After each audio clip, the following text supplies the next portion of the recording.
নমস্কাৰ সকলোকে মোৰ অন্যতম ভিডিঅ'লৈ স্বাগতম জনাইছোঁ।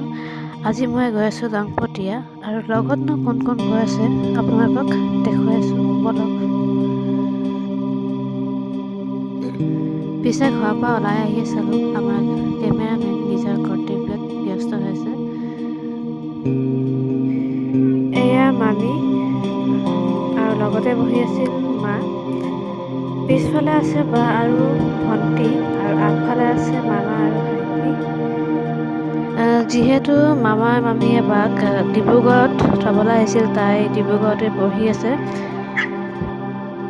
যিহেতু বাক তেওঁলোকে ডিব্ৰুগড়তে থ'বলৈ আহিছিল, সেয়েহে ৰাতিয়ে তেওঁলোকে আমাৰ ইয়াত আৰু লংপতিয়া যোৱাৰ কথা জনাইছিল।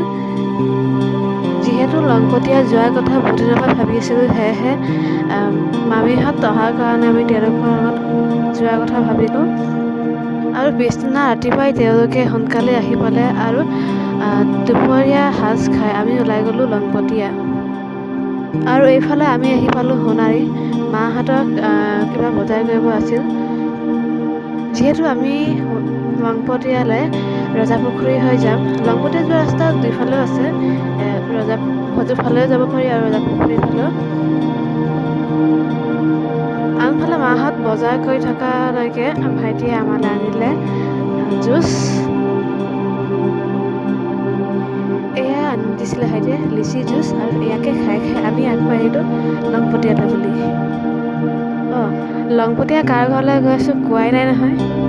লংপতিয়া আমি গৈ আছোঁ ককাৰ ঘৰলৈ, মানে মোৰ মাৰ মামাৰ ঘৰলৈ। যিহেতু ককাৰ গা বেয়া হৈ আছিল কিছুদিনৰ পৰা, তাকে অলপ চাই আহোঁ বুলি ভাবিলোঁ।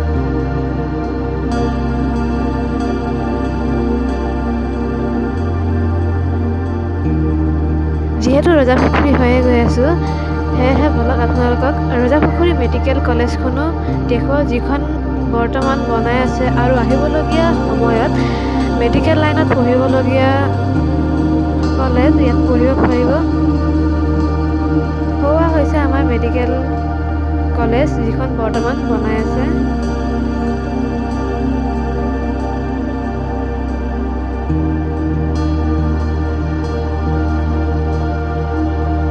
এনেদৰে আমি আগুৱাই গ'লোঁ আমাৰ মূল ঠাইলৈ, বলক দেখুৱাই আছোঁ।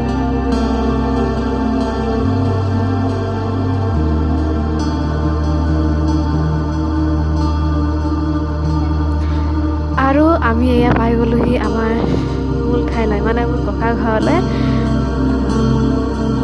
যিহেতু আইতাই আমাৰ অহাৰ কথা আগতেই গম পাইছিল, সেয়েহে তেওঁ আমাক ল'বলৈ আহিল। ভিতৰলৈ গৈ অলপ সময় বহাৰ পিছত আইতা আৰু মাহীয়ে আমালৈ চাহ পিঠা আদি আনি দিলে। এয়া খায়ে মই গ'লোঁ মাহীৰ সৰু ফুলনি বাগিচাখন চাবলৈ, যিটো মই আহোঁতেই মোৰ চকুত পৰিছিল। সেয়া ভিডিঅ' নকৰাকৈ থাকিব নোৱাৰিলোঁ। ইয়াত ককাক চোৱাৰ পিছত আমি গ'লোঁ ডাঙৰ ককা আৰু মাজু ককাৰ ঘৰলৈ, তেওঁলোককো তাত অলপ সময় চাই আহিলোঁ।